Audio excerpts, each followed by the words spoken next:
Hello, this is Scott, and I'm here with Sheryl. Hey. And we are back in London. And we have just basically come to the last stop on our 2-month tour of Great Britain. And where are we actually sitting today, right now? Today we're in the courtyard in front of the British Library. Yeah. And it's been a little drizzly today. Oh my gosh. Newsflash. But we're kind of seeking refuge under some umbrellas here at the little cafe. So we wanted to give our impressions of the last 3 major places that we visited: the Highlands of Scotland, York, and Cambridge in this episode of our podcast. Right, so it's jam-packed. That's right. Hold on to your seats, because here we go. So I think we want to first start with the Highlands. Yeah, and we should mention that our good friend Bonnie from the U.S. Kind of saw our trip, and she knew what we were doing, and kind of looked at our itinerary and went, yeah. I'd quite like to go to the Highlands. So she joined us there, and that was great. Yeah. We joined her in Edinburgh and went up from there. Took the train from Edinburgh to Glasgow and then up to Oban. Beautiful route. I mean, really going was. through Loch Lomond and just all that area was just a really great scenic train ride. Yeah. We had kind of thought, car, train, what should we do? But I'm glad we did the train. Yeah, it was good. It was just so picturesque, and the train from the lake of between Glasgow and Oban was a little older, Yes. not quite as smooth as the high-speed electric trains or diesel trains. So Yeah. it was, You felt it. Yeah. But that's all right. but it was beautiful. Yeah. And so we chose to make our base Oban in the West Highlands there. And Oban was much bigger than I thought it would be. Totally. I guess I thought it would be kind of a sleepy town. I don't know why I thought this. Yeah. Just not I mean, it wasn't educated, huge, but it was definitely larger than we thought. and it was very tourist oriented. Yes. I mean, that's their whole point. Yeah. They had almost every other house was a B&B. Yep. And they just have an industry that's very much geared towards the tourist industry. Yeah, it's very much kind of the gateway to kind of most of the Highland areas where we went, and then also to the islands right there, and Iona and Mull. Yeah, and the bay is beautiful. Yeah, no, it's a gorgeous, gorgeous spot. The town itself, I mean, it has some things that are unique to it. It had the Oban Distillery. Right. And yes, we did take the tour. That's right. And it was very informative. It was. I have a lot more knowledge about the production of whiskey than I did before. I'm just cracking up because, at the end of these things, at the end of the tour, of course, they give you a little wee spot of whiskey. And I can have a glass of white wine or a beer or something, but no. It was just so... it like my lips burned when I sipped it. Even when I cut it with the water, it just... Yeah. But I'm laughing because there was this 80 to 100-year-old woman there, and she literally downed it in one go. Oh, yeah. And back. And it was done. She looked like she could have another. Oh, right easy. But Bonnie, Scott, and I were just not proficient enough, and I think to the horror of everyone else, left a good amount of whiskey on the table there. So, with embarrassment, we left. With embarrassment, we shirked away. Yeah. I was kind of think. Probably. I mean, nothing to write home about, but they did have a little ruin just outside the city. That was neat. We kind of hiked out there on a peninsula, and there was a ruined castle that had started, I think, its life in about 600 AD, and then throughout the years it had been destroyed and rebuilt and destroyed and rebuilt and destroyed and rebuilt. And it looked at one point, and probably still is, an active hangout for the teenage population of Oban. Yes. Lots of cigarette and alcohol bonfire, stuff up there. But it bonfire. was up, and it was obviously in a strategic part of the town, so overlooking the bay, and so it still served its purpose, I guess. But, so that was cool. And then The Open Chocolate Company, that was cool. Yes, very nice. Small, independent business that seems to be doing very well. And it was a little chocolate factory and a little cafe. A Gal in a Dream. She basically was running it, making the chocolates in the morning and then kind of running the cafe in the afternoon. Yep. Very cool. Yeah, it was really neat. Yeah. And then, again, the whole town is very much spotted with very touristy shops. Yes. Where you can get every tartan item that you can think of. And, you know, if you need those kinds of items, it was very well stocked for that. Yeah. But I resisted. Though I did buy my first 2 souvenir things in the Highlands. I forget. What was I'll allude to them later. Oh, okay. Just to refresh your memory. All Anyway. right. And then the last thing that they pretty much had there that we did was the Scottish show. Oh, yes. At McTavish's. At McTavish's. It was interesting. It was, there was a certain demographic there in terms of age. Grey Panther, would you say? Yes. And it was really, it was neat though, you know, the food was so-so, the ambiance was not quite, you know, it had a great view of the bay though. Yeah. And, but the big thing of course was the show. Yeah. And so they had, they had a fiddle and an accordion and then a singer and a dancer and then a piper. Yeah. And so it was the thing that was really fascinating though is during this production, you know, they would kind of alternate between pipe and dance, and then accordion and fiddle music, and then the singer would come up and join the accordion and fiddle, and he would sing these Scottish songs that everybody knew, except us. Yeah. Well, it was really interesting, the crowd, because it seemed like it was a mostly Scottish crowd. Yeah. I mean, there were the odd American, Australian, that kind of thing, but on the whole... Because they did go around and they asked everybody... And I thought it was interesting. You know, I guess it's my misconception, or maybe it's not a misconception, but I always feel like as an American I don't want to identify myself too, you know, blatantly. But the guy was more like, okay, if you're English, don't be afraid, you know, tell us you're here, it's all right now, you know, that kind of thing. So that was different. Definitely. Yes. But yeah, I mean, they had to have more variety because a little piping goes a long way in such a small room. It's kind of a confined space too, and it reverberated in my for lungs. Hours after we left. But it was good. It was good. I mean, no, he was very overall, good. It's an experience that I would recommend you do if you are in Oban or another place like that. Yeah. Because for me, the most interesting part was watching the audience participation as they're just singing these songs that they obviously know so well, you know, and that was kind of cool. I didn't quite expect it to that level, I guess. No, we enjoyed it. We enjoyed it. And then what we ended up doing is, I mean, you can't really see too much by bus. I mean, that's just real difficult. Right. You have to be a real dedicated public transportation person to do that. So we rented a car, which was one of the pricier spots, too, it was, yeah. I think it's because they were one of 2 in town, and that's pretty much it. But anyway, so we rented a car, and then over the next week did several things. And one of the things we did was we went to Inverary Castle, which is the seat of the Duke of Argyll. Right. That was really cool. It was, it was. In many ways, I enjoyed it more than Blenheim, actually, I think.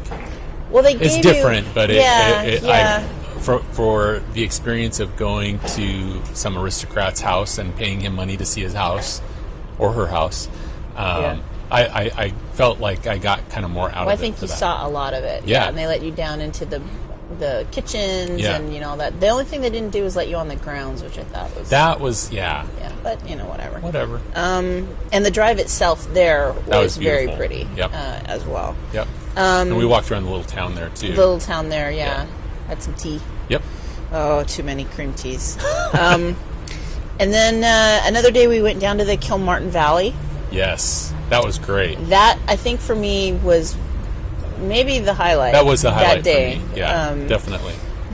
We saw such varied things. Yeah. I mean, they had the folk museum there, which... It's excellent. They really kind of took the history of the valley from the prehistory times to early colonization, the influence of Christianity, and kind of all the way up to fairly recent times. Yeah. And they had lots of artifacts from the area there.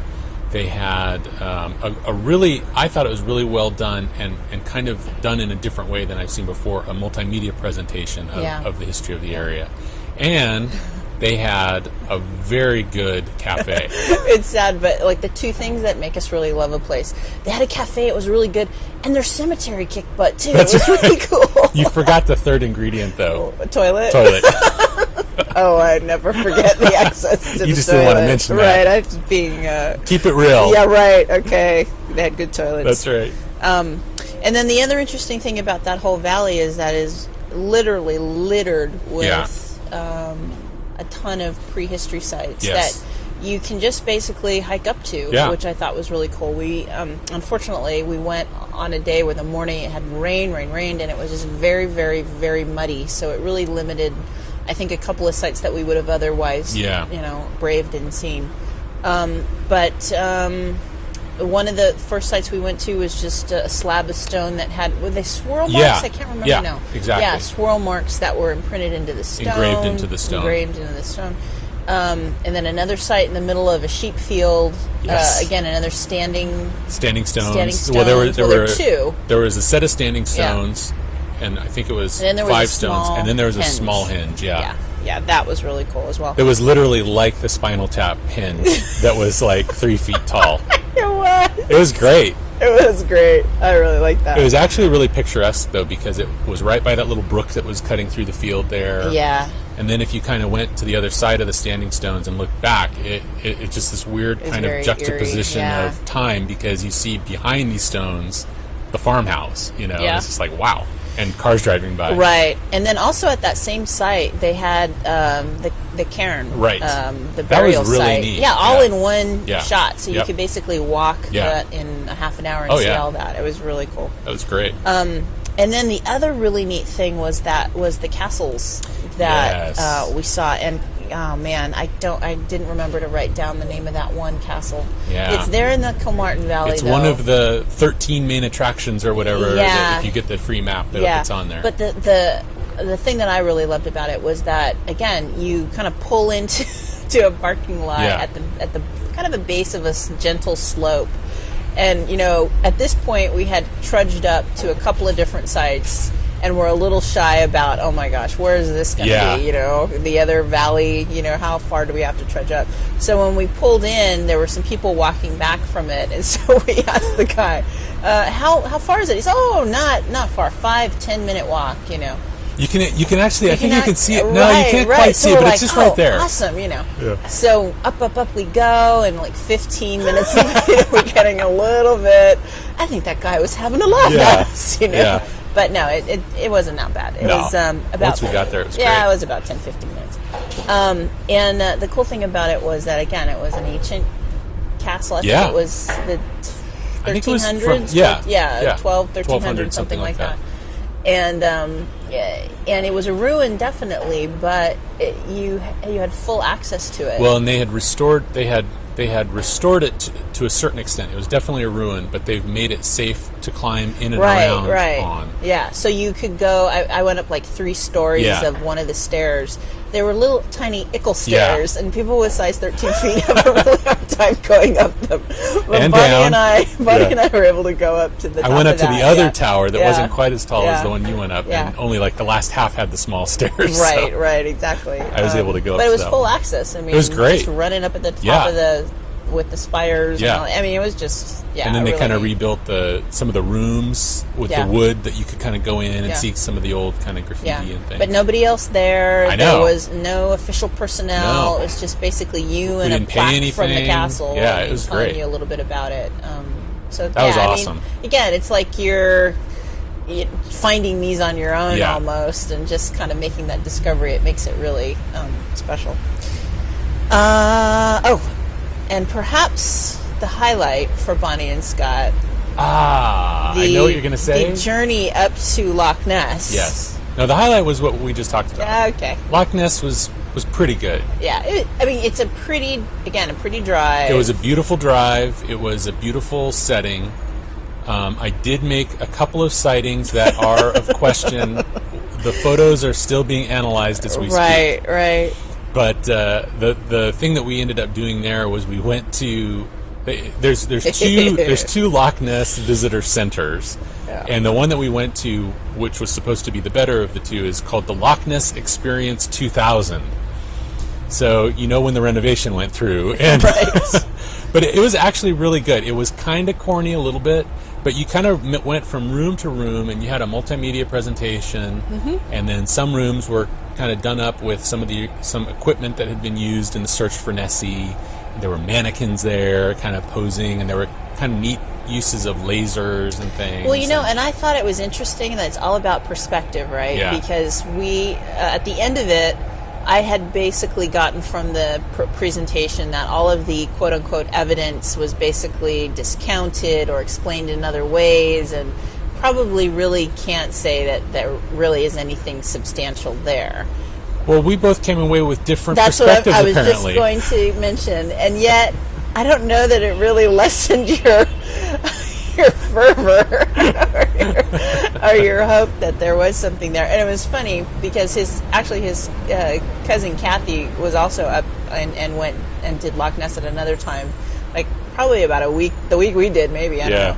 And she came away with, for sure, there is, now that I've seen the proof, so I guess it's all I think the it's a interpretation. sturgeon. I think it's a big fish. I think it's a sturgeon. I don't know what it is, but I'm going to stand by that. But, and when it is where actually I will discovered, mention, though, that I was seduced to getting a plush Loch Ness keychain. That's right. That has been my souvenir. Right, and your little mascot, one of your little mascots. Yeah. Do you want to go ahead and reveal the other mascot? Oh, it was one of the little long, horn sheep thingies. Yeah, Highland sheep. Yeah. And they're so cute. Yeah. Yeah, I haven't really flaunted those now that I've come back. I know, that's funny. I noticed that. I know, strange. You going to be wearing that in Paris? I know. I'm going to put it on my belt. Yeah, okay. We'll see. Yeah. Before we leave Scotland completely, because that's basically the Highland week for us, and then we went back and did a day in Edinburgh before going down to York. It was very interesting. We got an email from somebody telling us that they had read one of the books by Alexander McCall Smith. Yeah. About he's Scottish. He's from Edinburgh, and he had written this series in the Scotsman that were serialized 44 novels. Scotland Street. 44 Scotland Street was the original one. And someone had written us that, hey, did you guys hear about this? It might be something you'd like to read. Well, fortunately, and totally serendipitously, Scott had picked it up, I think, in the Cotswolds. Yeah. And you had read 44 Scotland Street, so we actually were very aware of it. And now he's on his third one, but we've read the second one. Espresso Tales. Yeah. So we haven't quite come to buying the hard copy one. Yeah, we're still waiting for paperback. Cheap. But it was really special to read a book so ingrained in a city and know that. And the other thing that I thought was really cool is that the places that were there actually had a little laminated clipping or something about their place probably being mentioned featured in this book. This is the big thing with these stories that are the 44 Scotland Street series, is that they're based on characters, that some of them are based on real people. All of the places that they go, the settings for these stories are real places in Edinburgh. Right, exactly. And so we went to a few of them. Some of them we didn't realize right away were part of it. But we did go to Scotland Street when we were in Edinburgh. We did, and we looked for 44 Scotland Street, which I'm sure no one else has done. This is the address of the apartment building that many of the characters live in. And turns out there is no 44. There's a 43, and then that's the end of the street. So I'm sure the residents of Scotland Street thank him for not actually making it a real address. Yeah, no kidding. But that was great. So anyway, I just wanted to mention that because it's been such a great book to find. If you go to Edinburgh, definitly read that. And you enjoy literature, read 44 Scotland Street, and if you like it, then continue with the series. So moving on. Yes. We went. Now, kind of quickly, in comparison to the left coast. We've been flying the last week. The left coast side of our trip. On the east coast, we really kind of flew through this last week. We went back to York, which we had been to before, and really enjoyed. And so we wanted to spend a few days there. Yeah, it was nice to revisit it. It's always kind of nice to go back to a place that you know something about and you kind of know your way around. That's somewhat familiar. Yeah. And it was we were there just for a few days, and it was good. It wasn't as, I don't think, quite as good as the first time, right? It wasn't as new. It doesn't have and that it impact of, oh my God, look at there's this house that's from 1200. Yeah. I mean, that's really the thing. Yep. But we did do a couple of things that we missed the first time. We will mention that being so pound conscious, we did not actually go into the York Minster this time around because of being in debt so much. They had actually about 3 years ago have started charging. Yeah. So it was £5 a person for general, and I think if you wanted to see everything, it was £7. Yeah.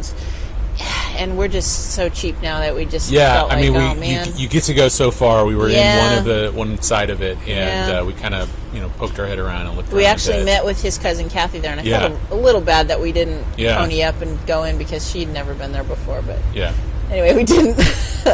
But we did go to, in which we missed the last time. Yes, the Jorvik Viking Center. The Jorvik Viking Center. So when we were in York the first time, they literally, like the month before we got there, if not even sooner, like the week before or something, they closed the center down because they were going through renovation. So we didn't get to see it. And so this time we went. It's open again, which is nice. Yeah. And it was good. It was... well, explain a little bit about so the Jorvik Viking Center. Jorvik is the Viking name that the word York is derived from. Jorvik, York, get it?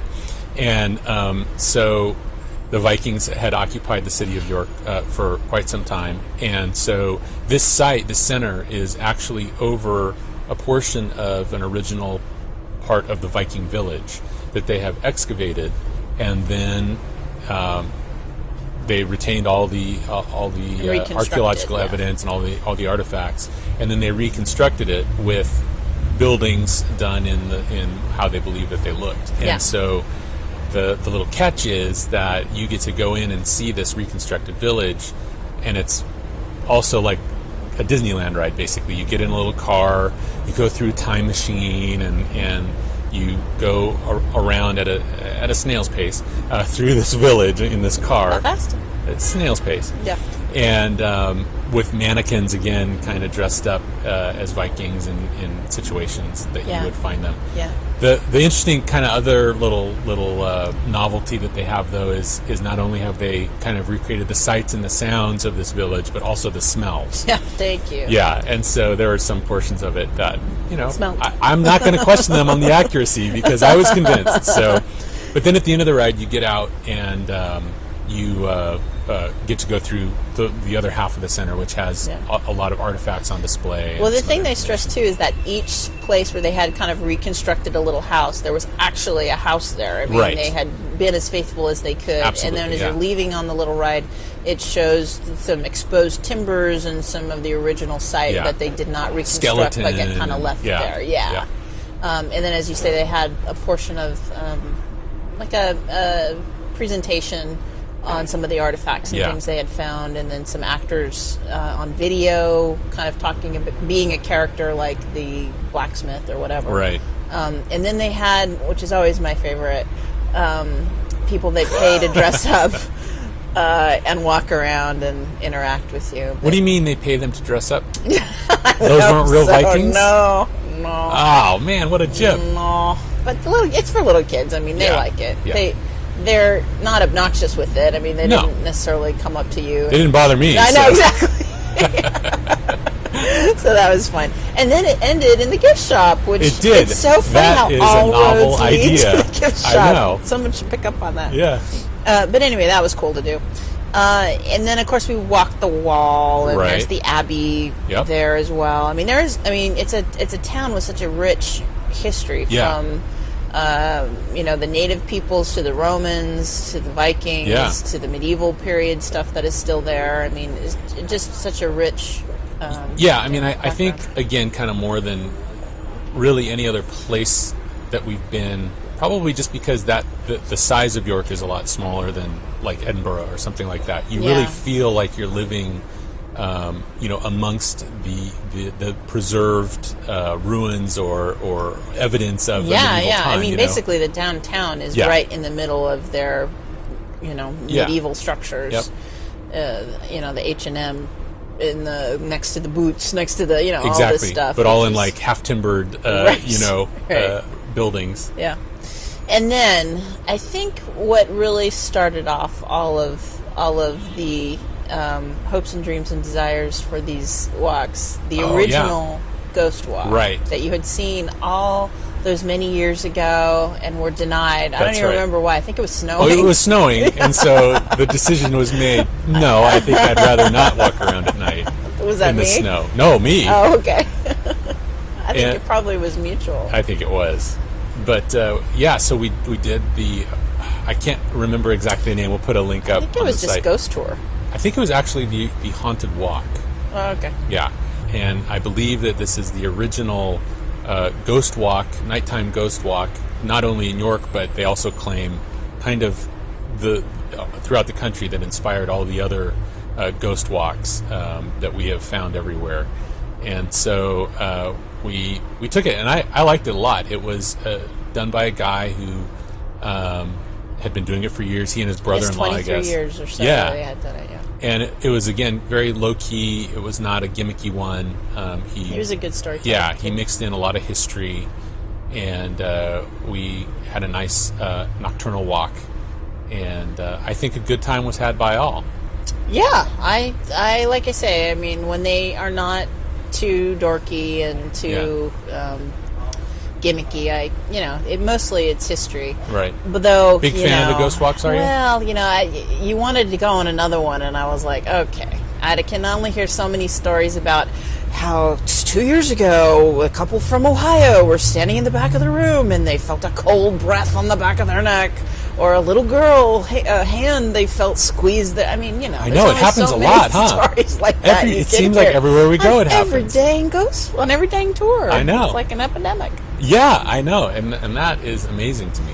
It was interesting. He knew a lot about the city and had little touches that we didn't notice, like the Victorian cats that was really cool, built on top of the. That was not related to the supernatural. That was not. It was just he was just very knowledgeable about his town. Well, the mice that were carved in the doors, and then the cats that were on the roofs and everything. Yeah. I mean, stuff that were there, and we just never bothered to look up and take a peek at it. It's really neat. Very knowledgeable. Yep, definitely. All right, so that was York. Yep. And then York is great. Love York. I don't know that I would go back in a hurry, because we've kind of, I think, covered York now that we've had 2 visits. But I still think it's a great city to visit. Yeah. And so from York, we took the train down to Cambridge, which is a place that we had never been before. And I'm really glad that we decided to go this time. Yeah. Well, we had read in Rick Steves' books, go either Oxford or Cambridge, though he prefers Cambridge, right. And I can see why that is, having been to both. Yeah, I really enjoyed Cambridge more than Oxford. Yeah. I think, at least to us, it seemed like a smaller, more doable town in terms of walking around, and there was just a lot of things going on there. Yeah. Oxford seemed very busy and congested, I guess, compared, and it was crowded in Cambridge. Yeah. Yes, it was. But there's a lot of auto traffic in Oxford too that you didn't really get in Cambridge. Yeah, it seemed more of a thriving, working city, and that the university was very much in the background, whereas Cambridge, it's all about the university. Yeah. Well, the first thing that struck me when we first got off the train in Cambridge is we walked out of the train station, and there are hundreds of bicycles locked up on bike racks outside the train station. And I'm not joking. I mean, there are hundreds of them. Yeah. And it was like, instead of a parking lot full of cars, there's this giant lot full of bicycles. Well, Cambridge doesn't allow its students to bring a car, so they really don't have a lot of options. And I think at the rate, they're still very congested, so I don't know that they would want to bring a car necessarily. They're all whizzing past you at 200 miles an hour on their bikes with the little bells and the little baskets. But it's interesting, too, because, again, some more evidence that the kind of university culture kind of goes through the rest of the community. not only do we see a lot of students riding bikes around, but a lot of the locals use it for their transportation as well. Absolutely. And I mean, it's the original, one of the original college towns. I mean, Yeah. everything you would think about at a college town would have. The international aspect of the population was great to be in the middle of that again. Because I think sometimes, you lose some of that when you go, obviously, into the smaller cities and areas. But Cambridge was just every language you'd hear on the Yeah. streets, totally worldwide array of folks, and that was nice to be back. Yeah. Being from where we are, we're used to that. Yep. It was just nice and familiar to have that mix again. Yeah, it was really And neat. maybe, I don't know if it was bad timing, but it just turned out that we were there the weekend before school starts. Right. School starts today or tomorrow for Right. them. So it was hilarious to. It's just funny. It brings back your own college memories, but to see, all of these cars loaded up with dorm stuff, yeah. Suitcases, and to see parents there parents helping with them their little unpack offsprings and- who look just slightly off from them, Yeah. but you can tell they're distinctly related, Yeah. walking around the university trying to find something to eat. And then just these kinds of scenes played over and over again. It was cool. Definitely. It got progressively more crowded as the days Right. were on for us. And We had by trouble yesterday, finding dinner last night. Yeah, that was true. it was packed to the gills there. Mm-hmm. And but yeah, out at dinner, parents with their college age Yes, so proud. offspring, and it was great. Yeah. And we and everybody out kind of shopping for supplies for their places and stuff like that. So it was really neat. Yeah. Well, we did take a walking tour. Right. That was not haunted. I know. Interestingly enough, I kept it was waiting during the day. for- You kept waiting for it to make I some kept kind waiting of for something interesting. You're like, okay, it's during the day. I can go with that, but Yeah. I'm going to need some real scary Yeah. stories. No. It Where did do rain on alternate you. dimension? It did rain on me. Yeah. So that's where you're scared by I was that? actually frightened that it would rain the whole 2 hours, but it only rained for half an hour. Yeah, so you were lucky. Yeah. But the tour did include yeah. the King's Chapel admission. That was great. That was great. So, as I'm sure most of you know, Cambridge University is the umbrella name, which encompasses the 31 colleges within the university, and each college, a little bit different than most around the world, is a complete and self-sufficient, fully functioning with all the subjects college. Yeah. It is not a science college or broken down into specialties. So that aspect of it was interesting, and each college has a courtyard, a chapel, and all of these things. And some of the bigger colleges you can go into and pay a couple of pounds and see their chapel and their courtyard and their library and all those kinds of things. So that was a big part of the tour, obviously, going into King's Chapel because it's the most famous and ornate chapel. It was beautiful. Yeah, it was beautiful and really gave a lot of life to that period in English history, the War of the Roses era that I don't know a heck of a lot about. I mean, obviously, just a working understanding of it, but to see in the foundations, the rose and then the symbols of Henry VII's mother, Right. The gate thing and all of Yeah. that brought into play there was pretty cool. We went to the Eagle Pub, which is famous for being the site where Watson and Crick worked out the structure of DNA to the point where it was not the plaque that eventually commemorated that was not put at Cavendish Library up the road a little bit, but actually on the front of the pub because that's where they were most of the time. Yeah. And then the back room has cigarette burns of that was really interesting. U.S. Air Force Lipstick graffiti. personnel that was stationed there during World War II, and the walls. I mean, it's the oldest pub in Cambridge. Right. I don't remember the date, but It's early. a medieval structure. Yeah, though, yeah. And it used to be an inn and Yeah, baths. yeah. And, And within the pub they have plastic over excavated sites. Yeah. That was really interesting. Yeah. Yeah. So I mean, and they make a good steak pie. They do. They Steak do. and ale pie. Steak and ale pie, which is very good. And Totally. they have very nice toilets too. So what else could It we comes have full wanted? circle, Right. everyone. Yeah. But basically, it's just a great strolling town. Yeah, it is. It really is. And, there are a lot of really interesting little chapels and churches there. And as you walk along, you can kind of poke your head into the courtyards of all of these various colleges, and they all have beautiful courtyards. And, it's just a vibrant place to be. The boats on the canal, and people, punting and going up the river and all of that. It's very picturesque. Yeah, I really enjoyed Cambridge. We also went and ate at a place called the Rainbow Cafe, which is a really good vegetarian restaurant. And thank you, Kristen, for the recommendation. That was really good. It was very good. We should mention just the last day that we ended up doing too is we went into the Fitzwilliam Museum. Yeah.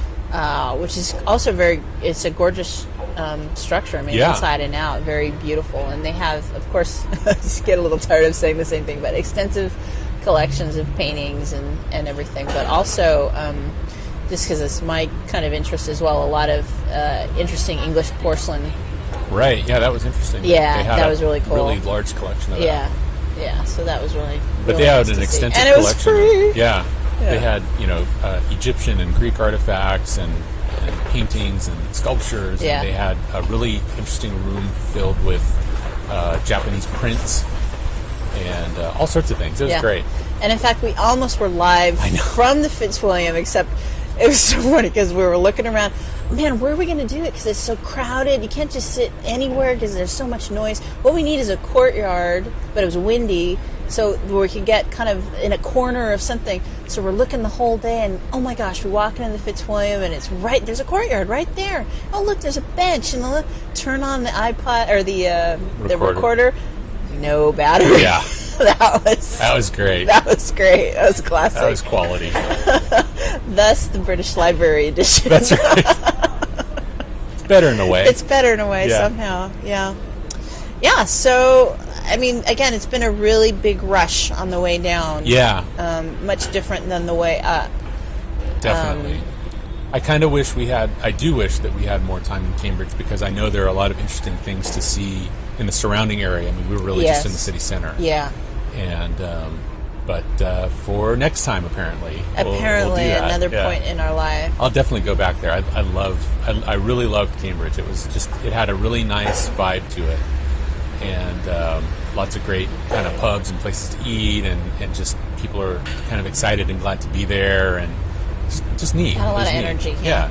So now we're back here in London, and this completes our tour of Great Britain. Tomorrow we're off to Paris in France. Wow. And we're really excited about that.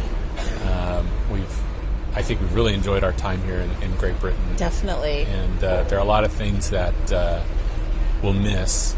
But the English probably. The English language, word. you mean? Yes. The fully comprehending everything going around. Yeah. Though, I can't say that that's true because, the first time I saw Worcester spelled out, we were going, where's Worcester? Yes. Where's Worcester? It only gets you so far. I know. Yeah. Basic understanding only takes you so far. Yeah. Oh, I can't imagine. Well, we're going to end this podcast for now, and we're going to come back with one last podcast from Great Britain with kind of some general observations that we've made on various things during our travels here. Yeah, things that just stood out to us and we thought were interesting, and that Americans might want to note some differences if and when they do come. Yeah. So for now, we're going to sign off, and we'll talk to you later. This is Scott. And this is Sheryl. And one other thing before we go, though, I think I always do this. We sign off, and then I say, but... It's the Alzheimer's. I wanted to... Hey, what did you say? I wanted to thank everybody for all of their feedback that they've been giving us on our blog, ayearineurope.com, and also for the email that people have also been sending us directly to our email address as well from the blog. Yeah, we love to get them. It's really interesting, and we love it when people send things that they find interesting or that were sites that were special to them. So keep them coming. Definitely. Now that we're going into France, we would really appreciate some feedback on some things that we can see and do, at least for the first part in Paris. And Definitely. then also, if people have ideas on Spain and Portugal, we're Oh my goodness. open Yeah. and would love to hear about that as well. So for now, for sure. sure, this is Scott, And this is Sheryl. and we will talk to you later. Bye.